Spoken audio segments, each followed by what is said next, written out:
আবার এমন কথা বলে কিরামান কাতিবিন, রোজ হাসরের দিন আল্লাহর দরবারে যদি করে অভিযোগ, আমি বলবো দুনিয়ায় ছিলাম অমুক বাবার লোক। কথা বলেন, আছে না নাই?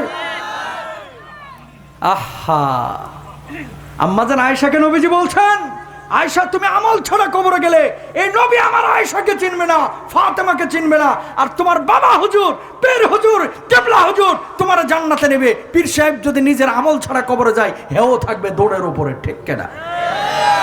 সুতরাং হক্কানি পীর পাইলে তার কাছে যাইবেন কোরআন হাদিস শেখার জন্য, খালি হুঙ্কুর হাক্কুর করার জন্য না। কথা বলেন না কেন? রাব্বুল আলামিন কি বলছেন? লা ইন আশরাকতা লা ইয়াহবাতান্না আমালুকা ওয়া লা তাকুনান্না মিনাল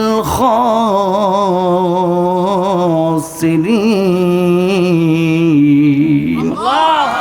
যদি তুমি শিরক করো, তোমার সমস্ত আমলগুলো বরবাদ হয়ে যাবে, নষ্ট হয়ে যাবে।